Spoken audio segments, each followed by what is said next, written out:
Have you ever noticed how the folks with the softest voices have the most powerful things to say? PHYLICIA RASHAD has always carried herself like a walking quote. Graceful, grounded, quiet, but never silent. But when she does speak, whew, people start shifting in their seats. And today we're going to talk about why that is. What she said on the Breakfast Club that made people so uncomfortable, and why we need to listen when our elders speak. Because sometimes the truth doesn't come wrapped up in Instagram aesthetics. It comes wrapped in wisdom. But first, hey ladies, welcome back to the Ladies Den, your cozy corner for all things femininity, womanhood, and nostalgia. And tonight jumpstarts a new series that I'm calling The Quiet Bloom. Inspired by the essence of the Quiet Storm radio, this is an intimate space where we can talk about anything. From the tender to the tough, to the everyday and the extraordinary. Here we honor the quiet beauty of quietly blooming, growing through what we go through and embracing every stage of our womanhood with grace, softness, and strength. So without further ado, let's get into today's podcast. Now let's start here. PHYLICIA RASHAD isn't just some internet auntie giving hot takes for likes. This woman has helped define Black excellence on and off screen. She didn't scream to get our attention. She lived and lives in a way that demands respect. She's Howard trained, Broadway seasoned, Emmy nominated, and oh yeah, you're forever Claire Huxtable. She's been teaching femininity, poise, and boundary setting before any of us had a name for it. And yet, let one elder say something with a little seasoning on it, and suddenly folks want to throw out the whole meal. So let's go ahead and listen to what she had to say on the Breakfast Club. Of course, I'm going to have to, pause in between, so we don't get copyright in here. But let's listen to what she has to say. Rashad, where dignity and grace were everything. So you ever look at how wild Hollywood is now, and you just think to yourself, boy, y'all got it easy. Y'all wouldn't have got away with that in my day. No, you'd have to look at Hollywood. I could look at the way young ladies dress. You know I should have put some other pants. You got your I'm not talking about that. I'm talking about elbow, shoulder over here. You want my coat? The young ladies are so beautiful. And you can hear from that Miss Rashad is saying on the college campus, women are dressed in a certain manner that is not appropriate for college. And of course, Jess makes a joke about, she should have wore something longer. And Miss Rashad says, I'm not talking about that. Like, obviously, you're in a setting where you can wear something a little bit shorter. You're not on a college campus where you're there to learn. So let's continue. They're so beautiful. And something has happened in popular culture. And I don't mean to be critical, and I hope young ladies listening don't take this as personal criticism, because I don't mean it that way. And ladies, you can hear here, the usual disclaimer that everyone has to give whenever they have a critique of the modern day woman. And this is one she gives, but she gives it with elegance and grace. And she's just saying, don't take this the wrong way. I'm just trying to help you. Obviously, I'm paraphrasing, but she's just trying to help. And I think that sometimes correction feels so much like criticism, especially when the person is still, raw. They're uncultivated.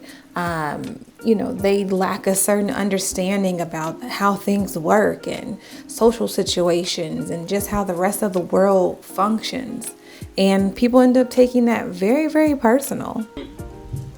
But you're young queens. Beautiful and smart and brilliant and bright. And it really, I'm taken aback when I see on a college campus young women dressed in strips of clothing. And you can hear that even in her correction. She's saying, you're queens, you're beautiful, you're smart and bright. She didn't say, you're a 304, cover up. You know, like, she's still making sure that when she gives her feedback, it still comes off as productive. She's doing it very softly, very gently, but in a manner that, you know, should not trigger someone who is really willing to grow. Some people will still be triggered because, you know, oftentimes it's just a mindset, you know, or a certain level of maturity. And sometimes it takes people a little longer to let that guard down. But for most people who are willing to grow, willing to learn, willing to listen, when things are said softly, it can be well received. And again, that's for most people, but there's always going to be that group of people who, no matter how you say it, they're going to hate it. I mean, male instructors don't like it. But more importantly than that, and you correct me if I'm wrong, sir, no man wants his woman to be out like that. Right? I grew up on Method Man saying, wearing 3/4 of cloth, never showing your stuff off. Ooh. Now that's the part people really got offended about. I mean, they really just felt like we gonna come for her no matter what. People were really tearing her down because she said that, and she even says to Charlamagne, she says, and correct me if I'm wrong, sir, but men don't want their women dressed like that. And that is the thing. So many women, we tend to dress for the female gaze. You may say, well, I'm not into women. You don't have to be into women. Society has become this culture of people who dress for attention. And somehow women have forgotten that, you know, men often like things simpler. You know, yes, they like breasts. Yes, they like legs and hips and all that jazz. But they don't need that to always be overt and out there. And when people dress like that, a lot of times you are dressing because you have seen other women dress like this. You've seen other women get complimented by other women for that attire. You know, your homegirls is hyping you up. You're not dressing because a man said, hey, babe, that look good. Put that on. You're not.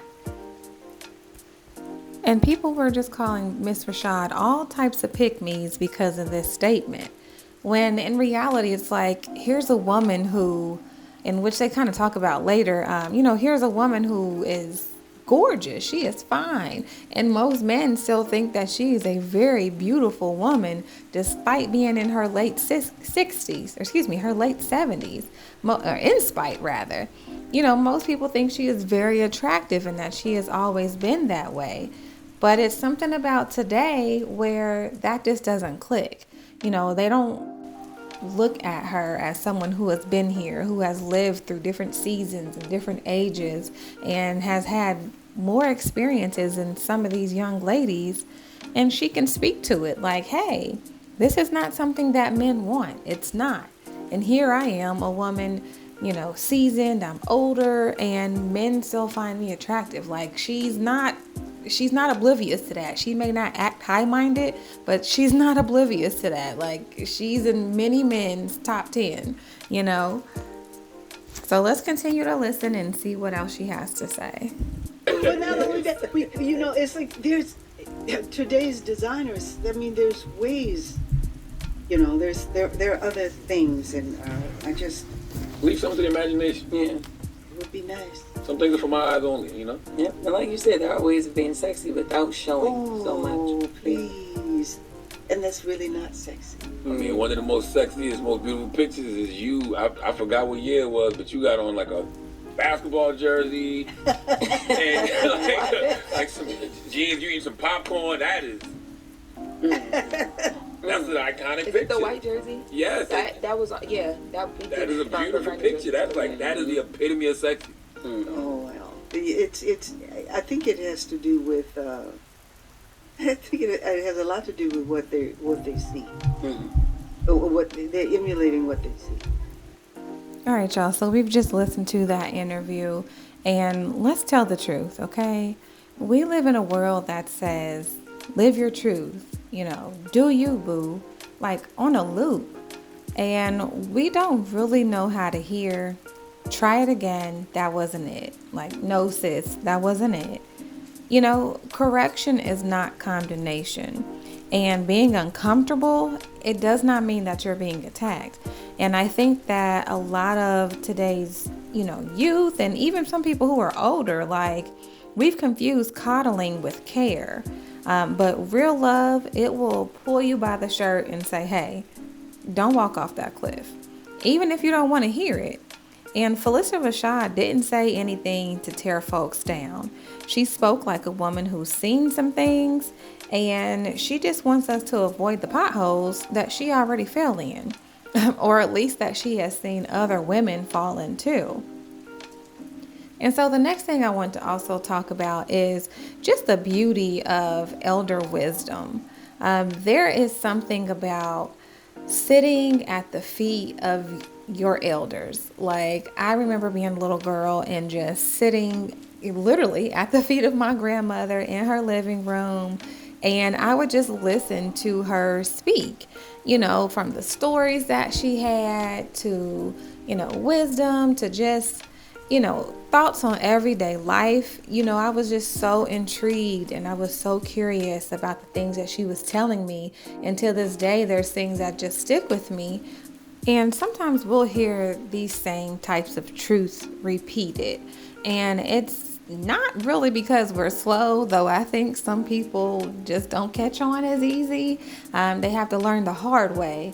But we're hearing these things repeated because it's important. It's important for young ladies to dress in a manner that they want to be treated.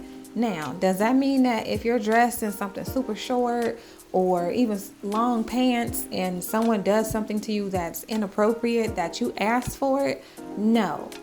But if someone doesn't take you seriously or doesn't think that, you really know how to articulate yourself, and they base that off of your attire, that could be something that you could have prevented. And I know people don't like to hear that, but that is the truth.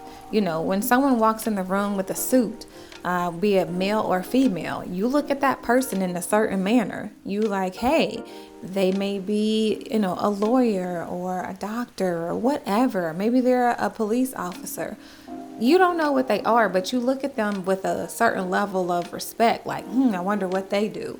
You don't think that that person is a hooker, or you don't think that that person is homeless. You perceive them to be someone who may have some money, someone who may have some respect somewhere, that is very professional. You get all of these ideas about that person without even speaking to them. And that's what happens as women, when we dress a certain way. And so many women want to be taken seriously, but we don't want to make changes in order to have that happen. And this is called the quiet bloom, and you can't bloom if you never take root. And PHYLICIA RASHAD is definitely the epitome of a quiet bloom. She's graceful, she's consistent, and she's deeply rooted. And so instead of side-eyeing her when she drops gems, maybe we should pick them up and actually examine them. And listen, I'm not saying that every elder is always right. By no means am I saying that, because we all have blind spots.